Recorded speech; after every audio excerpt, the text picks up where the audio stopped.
Jason Whitlock has been crushed these last few weeks after Stephen A. Smith's rebuttal. Did you tell them how you stood outside of First Take begging me to talk to you?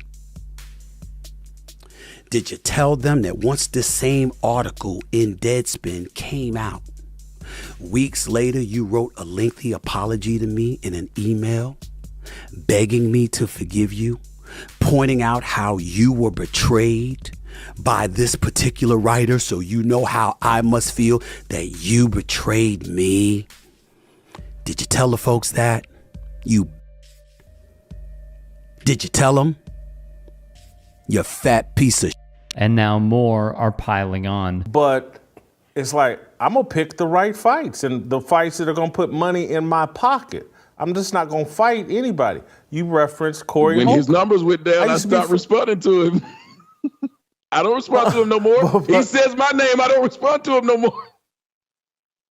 But you referenced Corey Holcomb. I used to be friends with Corey Holcomb. Mainly because it appears, to some, he can't keep certain figures' names out of his mouth. He's finished. Is he? Okay, yeah. Finished. He a garbage ass bad. Said, Corey used to be my friend. Mother, where I know you from?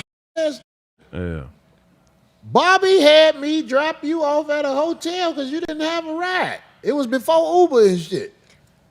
I don't know you. Garbage ass. I know you used to talk about black people on my ESPN, but right. they didn't like how you look because you sound like a dyke and you couldn't be a leading man how you look. Yeah. Comedian Corey Holcomb went after Whitlock only after the has-been mentioned him on his show. I don't pay attention to it. I mean, he says a lot of ignorant things about me. I've never paid attention to it, never responded to it. Because and Corey Holcomb's got a nice little following. He does well on the Chitlin comedy circuit, and I don't say that to be dismissive, but that's what he's built a nice little, probably $500,000 a year career going around to little ghetto nightclubs and doing his comedy routine. They put him on a couple other shows. It just wasn't working. Yeah. His numbers was so bad. Your throat clogged. My bad. We good?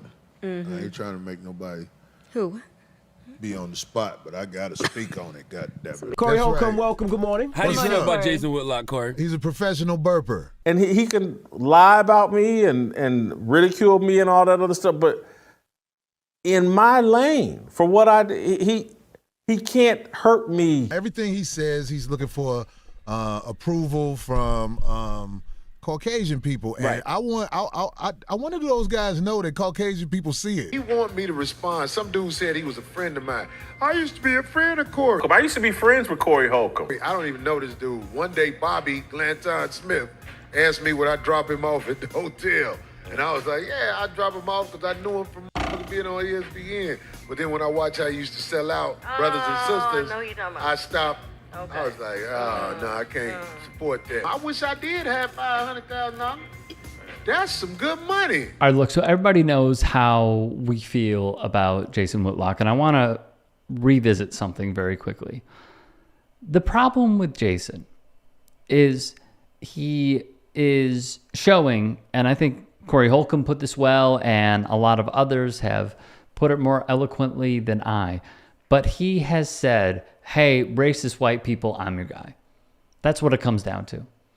In addition, when I have criticized his words in the past, and I have criticized things that he has said on policy, when I have criticized his rhetoric on, and if you've seen this before, I'm sorry I'm saying it again, but I just find it to be hilariously dumb. When he said the reason that everything happened to Tyree Nichols and the officers that beat them was because of single black mothers. That's a preposterous statement. And then I went over the Deadspin article.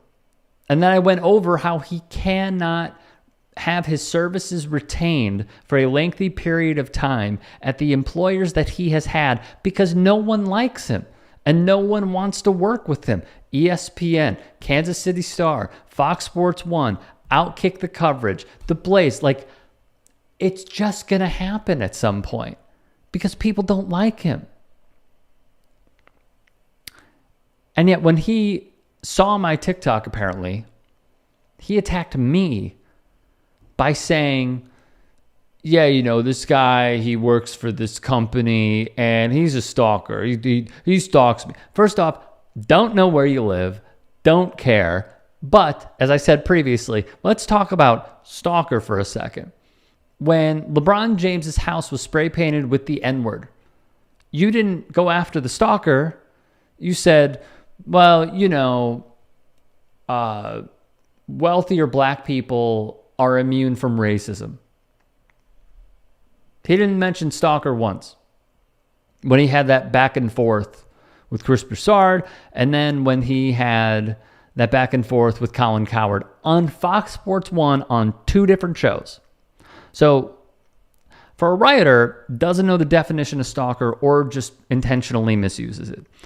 But I do find it rather interesting that he would pivot instead of going over the merits of the pure nonsensical trash he utters at every turn. Every turn. Astounding, really. But way to go, Jason. You're making a good living. He, at some point, made fun of Corey Holcomb for saying he makes $500,000 a year, made it seem like a putrid salary, which makes me question, considering what we learned about Steven Crowder and how much he wanted in order to team up with the Daily Wire, it makes me think, why is that a small sum? I think a lot of people would kill to have a salary like that yearly. What?